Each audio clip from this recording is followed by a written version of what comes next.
बोलता हूं तो इल्ज़ाम बगावत है, चुप रहता हूं तो बेबसी सी होती है। आज अपने नाजरीन को मैं बहुत अहम डिस्कशन की तरफ लिए जाता हूं। जनाब, आज सबसे पहले मैंने आपको बताना है कि काजी फायज ईसा साहब, उन्होंने बहुत बड़ा कारनामा सर अंजाम दिया। दूसरी बात मैंने आपको ये करनी है कि मुल्क के लाडले जो अपने बयानात जारी कर रहे हैं, कभी वो अदालतों के खिलाफ मुहिमबाजी चला रहे हैं और कभी अदालतों के खिलाफ बड़े स्ट्रॉन्ग बयानबाजी के साथ पार्लियामेंट में सामने आ रहे हैं। और तीसरी बात, मैं इमरान रियाज खान साहब ने जो एक न्यूज़ दी है उसके बारे में आपके साथ डिस्कशन करनी है। जी नाज़रीन, मैं हूं हाफिज शबान।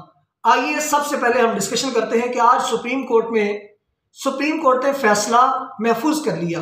सुप्रीम कोर्ट का फैसला महफूज होते ही जो सबसे बड़ा धमाका हुआ, लोहा गर्म और लोहे पे जो चोट लगी वो आपके सामने मैं रखता हूं कि वो चोट काजी फैज ईसा साहब ने लगाई और एक बहुत बड़े ओहदेदार को, सुप्रीम कोर्ट के ओहदेदार को फारिग होने का कहा। नाजरीन, इधर से कोर्ट ने फैसला महफूज किया, सुप्रीम कोर्ट ने फैसला महफूज किया। फैसला महफूज किस तरह किया, सबसे पहले मैं आपको ये बताता हूं। सुप्रीम कोर्ट में समाअत शुरू हुई, उसमें नून लीग के वकला भी मौजूद थे, तहरीक इंसाफ के वकला भी मौजूद थे, इवन के आम वकला बाहर सुप्रीम कोर्ट की सीढ़ियों पर भी बैनर्स लेकर और जो साइन बोर्ड लेकर अवेजा करके अपने हाथों में लेकर खड़े हुए थे कि हम चीफ जस्टिस साहब के साथ खड़े हैं। उनका कहना यह था कि हम चीफ जस्टिस साहब के साथ नहीं, हम पाकिस्तान के आइन के साथ खड़े हैं। पाकिस्तान का आइन है तो पाकिस्तान की बका है, अगर पाकिस्तान का आइन तोड़ दिया जाएगा तो पाकिस्तान टूट गया। जी नाज़रीन, समाअत शुरू हुई, वकला सामने चीफ जस्टिस बैठे हैं, चीफ जस्टिस की नजरें उठी और काले कोट वाले वकला नून लीग PMLN का बैज लगा हुआ, उनसे कहा कि जनाब आपने तो बाइकॉट का ऐलान किया था।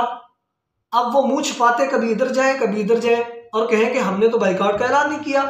अच्छा जी, फिर सुप्रीम कोर्ट ने फैसला महफूज किया और फैसला जो महफूज किया उसके फौरन बाद, आप ये देखिए, फौरन बाद इजलास तलब किया गया और इजलास में क्या कहा गया, हमारे वजीर आजम साहब भी टूट पड़े और हमारे वजीर कानून साहब भी टूट पड़े। मैं तो हैरान हूं कि हमारे विफाकी वजीर कानून साहब इस तरह की डिस्कशन कर रहे हैं। क्या आपको आइन का नहीं पता? क्या आपको कानून का नहीं पता? क्या आप रियासत बचाना चाहते हैं या सियासत बचाना चाहते हैं? ये बताएं सबसे पहले। ये पूरी काबीना जो आपकी मिली हुई है, ये रियासत के हक में है या सियासत के हक में है? मुझे तो यूं लग रहा है कि जैसे आप सियासत बचाने जा रहे हैं। वहां जनाब वजीर कानून साहब ने ये कहा, उनका जी हमें तो ये फैसला मंजूर ही नहीं। अब फैसला जो चीफ जस्टिस साहब ने महफूज किया वो तो आइन के बिल्कुल मुताबिक था और चीफ जस्टिस साहब ने सुप्रीम कोर्ट की बका को मजबूत किया और उन्होंने अपने इख्तियारात को इस्तेमाल करते हुए फैसला महफूज कर लिया। फैसला सुनाया नहीं गया, अभी महफूज हुआ, लेकिन अंदर से आग उबलना शुरू हो गया, लोग बिजलियां गिरना शुरू हो गई, यूं कह ले। तो वहां पर जनाब मरियम औरंगजेब भी बोल पड़ी, वो भी टूट पड़ी। वो कहने लगी कि हमें ये फैसला मंजूर ही नहीं, क्योंकि हमारी मर्जी के जजेस नहीं थे। भाई, जो तुम्हारी मर्जी का बंदा बेंच में बैठ जाए वो तुम्हें मंजूर है, तुम्हारी मर्जी के अगेंस्ट जो बैठे, जो पाकिस्तान का जज बैठे, वो मंजूर नहीं है, तो अपने ही जजेस ला के बिठा दो, अपने ही रिश्तेदारों को, अपने ही पार्टी ओहदेदारों को वहां जनाब बेंच पे ला के बिठा दो और अपनी मर्जी का बेंच बनाओ। बल्कि मैं तो ये कहता हूं कि आप अगर पाकिस्तान के आइन के साथ खिलवाड़ करना ही चाहते हैं, अपनी सियासत बचाना ही चाहते हैं, तो फिर एक आप सुप्रीम कोर्ट जाती उमरा में लगा लें और एक मॉडल टाउन में लगा लें। वहां जनाब उस बेंच में मरीम नवाज साहबा, हमजा साहब और मरीम औरंगजेब साहब और बिलावल साहब, इनका एक बेंच बनाए और ये अंदर ही अंदर से खेलते रहे कि वजीर आजम, मैं वजीर आजम, तू वजीर आजम, वजीर आजम बनने की जो है ना खेल खेलें और आवाज बाहर तक ना आए। जनाब, आप किस तरह के लोग आपको पसंद हैं, किस तरह के जजेस आपको पसंद हैं? जो आपकी मनपसंद जज है वो आपको पसंद है। वजीर आजम साहब मियां मोहम्मद शहबाज शरीफ साहब, मैं बड़े अदब से, एहतराम से, आपकी रियासत का एक बाशिंदा होने के नाते में आपसे पूछ सकता हूं कि आपने कहा कि सुप्रीम कोर्ट के चीफ जस्टिस साहब उमर अता बंदियाल साहब को फुल कोर्ट की तरफ जाना चाहिए। अब फुल कोर्ट, यहाँ मैं आपको क्लियर कर दूं कि फुल कोर्ट है क्या। फुल कोर्ट ये है कि जिसमें अदालत के, सुप्रीम कोर्ट के तमाम जजेस बैठे। अच्छा, आइन के मुताबिक चीफ जस्टिस साहब ने जो बेंच बनाया उस पे आप अदम एतमाद का इजहार कर रहे हैं, जो कि आपको नहीं करना चाहिए। उसकी मिसाल आपको मैं यूं देता हूं कि जैसे आप पार्लियामेंट के एक सुप्रीम लीडर हैं और आप जब वजीर आजम बने तो आपकी काबीना किसने बनाई? क्या फवाद चौधरी साहब ने तो नहीं बनाई? आपकी काबीना में मशवरा देने वाले जनाब इमरान खान साहब तो नहीं थे कहीं? या मौला फजल रहमान साहब ने तो नहीं कहा कि आप फलां को वजीर कानून बना दें, फलां को ये बना दें? किसी ने? आपने अपनी मर्जी के मुताबिक अपनी काबीना को सेलेक्ट किया, जो कि आइन के मुताबिक आपका इख्तियार था, और आपकी उस काबीना पे किसी ने एतराज़ नहीं किया। सेम इसी तरह हम दूसरी तरफ आते हैं। हमारा एक बहुत बड़ा इदारा पाक आर्मी है। पाक आर्मी के अंदर चीफ ऑफ आर्मी स्टाफ होते हैं एक, जिनको सब जानते हैं, जो कि आजकल हमारे बहुत मोहतरम हाफिज आसिम मुनीर साहब हैं, सारे जानते हैं। तो हाफिज साहब जब चीफ ऑफ आर्मी स्टाफ हैं, उन्होंने अपनी काबीना जब सेलेक्ट की, कोर कमांडर सेलेक्ट किए, तो क्या उनको मशवरा देने के लिए कोई बाहर से आदमी आया था? आपने मशवरा दिया था, या लंदन से कॉल आई थी कि आप अपने कोर कमांडर जो अपनी टीम सिलेक्ट कर रहे हैं उसमें ये लोग रखें? क्या हाफिज आसिम मुनीर साहब ने अपनी मर्जी से कोर कमांडर सेलेक्ट करके अपनी काबीना नहीं बनाई थी? उनके इख्तियार में किसी ने दखलंदाजी की? आपके इख्तियार में किसी ने दखलंदाजी की? सेम ऐसे ही हमारा तीसरा इदारा सुप्रीम कोर्ट है। सुप्रीम कोर्ट इंसाफ का बहुत बड़ा इदारा, सुप्रीम पावर जिसके पास मौजूद होती है, जो 100 मोटो नोटिस लेती है, अज खुद नोटिस लेती है, और जब सियासत में गहमा गहमी हो तो सुप्रीम कोर्ट दरमियान में आके उस गहमा गहमी को कम करने की कोशिश करती है, और इंसाफ दिलवाने वाला ये बहुत बड़ा इदारा है। उसके हमारे चीफ जस्टिस उमर अता बंदियाल साहब, उनका इख्तियार ये है कि वो जब बेंच बनाए तो अपनी मर्जी का बना सकते हैं। आप उनके इख्तियार पे डाका डाल ही नहीं सकते, जैसे उन्होंने आपके इख्तियार पे डाका नहीं डाला। किसी भी इदारे के चीफ की काबीना तश्कील जब पाई जा रही थी उस पर डाका नहीं डाला, तो आप उनके इख्तियार पे किस रूह से डाका डाल रहे हैं? आप कानून की धज्जियां उड़ा रहे हैं। आप रियासत पाकिस्तान के वजीर आजम हैं, आप रियासत पाकिस्तान के वजीर कानून हैं। आप कानून को समझते हुए कानून की बालादस्ती करने की बजाय उसको जनाब तोड़ फोड़ कर पाकिस्तानी अवाम को ये लेसन देना चाह रहे हैं कि हम अपनी मर्जी से अपने रास्ते बनाते हैं। हमें यकीन है कि चश्मा यहीं से निकलेगा। हम अपनी मर्जी से अपनी टीम बनाते हैं। अदालत में भी हमारी मर्जी के मुताबिक जजेस होने चाहिए, सियासत में भी हमारी मर्जी के मुताबिक जो है सियासत होनी चाहिए, जनाब आर्मी में भी हमारी मर्जी के मुताबिक। आपको याद है कि आपके बड़े भाई मियां मोहम्मद नवाज शरीफ साहब जो कायद हैं, 3 बार वजीर आजम रह चुके हैं, जनरल परवेज मुशर्रफ साहब ने मार्शल लॉ क्यों लगाया था?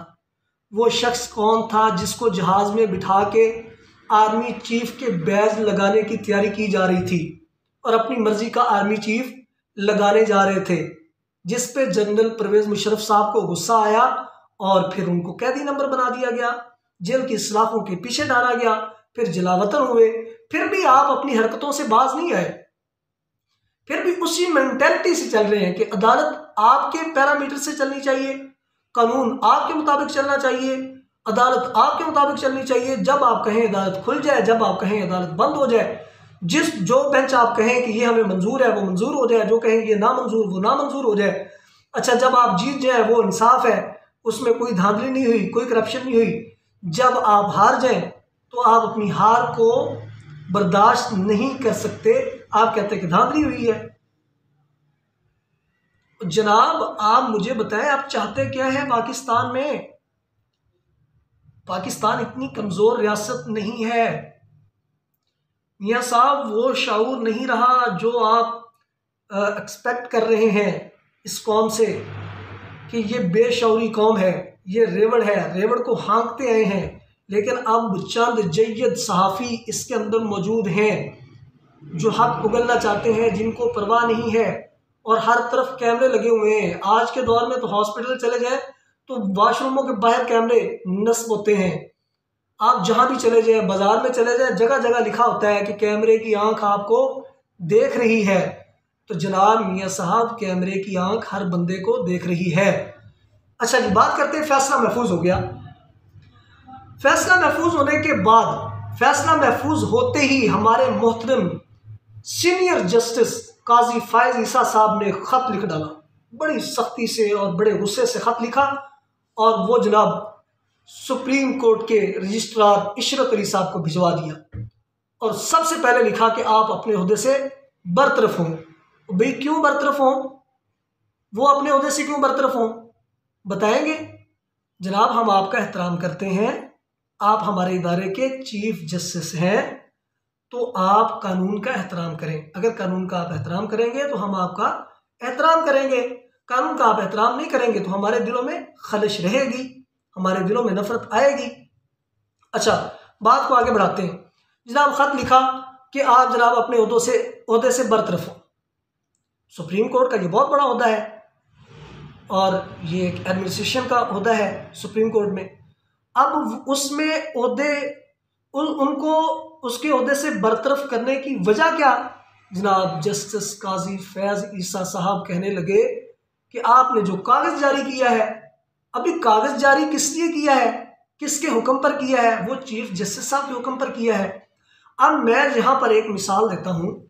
जनाब मेरे मोहतरम जज साहिब, मेरे मोहतरम जस्टिस साहब, मेरे मोहतरम अंकल काजी फैज ईसा साहब, मैं आपसे पूछ सकता हूँ कि आपके घर में होते हुए, आप घर के सरबराह हैं, आपके घर में होते हुए आपका बेटा कहे कि जनाब मैं आपके इंतज़ामी मामलात को, जो आप घर को मैनेज कर रहे हैं, इसको मैं नहीं मानता, मैंने चलाना है घर, आपको कितना गुस्सा आएगा? नहीं, हम दूसरी मिसाल दे देते हैं। किसी भी इदारे का सरबराह जिसके पास तमाम इख्तियारात मौजूद हैं, अब मैं उसी इदारे के सरबराह और उसी इदारे से एक छोटे ओहदे से शख्स उठे और उसके इंतज़ामी मामलात में दखल अंदाजी शुरू कर दे, या उसके फैसलों को जनाब वो चैलेंज करना शुरू कर दे, तो ये कितना बुरा लगेगा? गलत बात है। चीफ जस्टिस साहब के हुक्म पे उन्होंने कागज़ जारी किया था, आपने ओहदे से फारिग करने का उनको ख़त लिख दिया, और साथ आगे बहुत सारी चीज़ें आपने लिखी। अगर मैं ये बताना शुरू करूँ तो वीडियो लंबी हो जाएगी, लोग सुनेंगे नहीं। लेकिन ये अखलाकी तौर पर भी अच्छा नहीं है कि चीफ जस्टिस साहब मौजूद हैं, उनके हुक्म पर काम किया जा रहा है और आप उनके हुक्म के अगेंस्ट ख़त लिख रहे हैं, इंटरफेरेंस कर रहे हैं। आप इतने एक्सट्रीम लेवल तक चले गए हैं कि सुप्रीम, अच्छा मुझे नहीं पता कि आप क्यों चले गए हैं। अब कुछ सहाफ़ी बोल रहे हैं, वो कहते हैं कि सुप्रीम कोर्ट के इंतज़ामी मामलात में भी दखल अंदाजी शुरू हो गई है। खैर, ये आपको ऐसा नहीं करना चाहिए था। अब तीसरी बात कि फैसला हो गया, फैसला महफूज भी हो गया। फैसला महफूज होने से लेकर कल तक एक रात दरमियान में आती है। ये मेरे प्यारे भाई इमरान रियाज खान साहब ने भी कहा कि वारदाती रात को ही निकलते हैं। हमारे इलाकों में ना, इधर साउथ पंजाब में चले जाएं तो आखिरी रात का जो खेल होता है ना, इलेक्शन से पहले, मतलब कल इलेक्शन है, तो आज वाली जो रात होती है वो बड़ी अहम होती है, क्योंकि वहाँ उस रात को वारदात पड़ती है। कोई माँ को लेके जा रहा है, कोई कुरान को लेके जा रहा है, कोई किसी को लेके जा रहा है, वो वोट पक्के करने के लिए वो रातों रात गेम बदल जाती है, रातों रात वोटरों पर डाका डाला जाता है, और जो एक बासलाहियत कैंडिडेट है उसके मैंडेट को पर धावा बोला जाता है, हमला किया जाता है। तो जनाब ये रात पाकिस्तानियों के लिए बड़ी अहम है। अब पता नहीं इस रात में क्या होगा क्या नहीं होगा, पाकिस्तानी कौम तो सो जाएगी, लेकिन इस बार एक चीज़ लाजमी है, पाकिस्तानी कौम सो जाएगी लेकिन इंसाफ जागता रहेगा, कानून जागता रहेगा, आइन जागता रहेगा। अगर आइन को सुनाने की कोशिश की गई तो फिर कौम जाग जाएगी। कौम जाग जाएगी तो आप कप्तान साहब, मेरे कप्तान इमरान खान की तरफ देखें कि उन्होंने एक इशारा भी दिया है तुर्की वाला, थोड़ा सा उस पर भी गौर फिक्र कर लीजिएगा कि कौम को उस नहज तक मत लेके जाएं। तो इसलिए अल्लाह करे ये फैसला महफूज रह जाए और कल सुनाया भी जाए महफूज रहने से सुनाए जाने तक अल्लाह ताला इस फैसले की हिफाजत फरमाए जो महफूज कर लिया गया है। और ये हूबहू इसी फैसले को अगर कल सुनाया गया तो चीखें फिर निकलेंगी, और वो चीखें कल इंशाल्लाह ज़िंदगी रही तो मैं आपको वो सुनवाऊँगा कि चीखें कहाँ कहाँ से उठ रही हैं। वस्सलाम।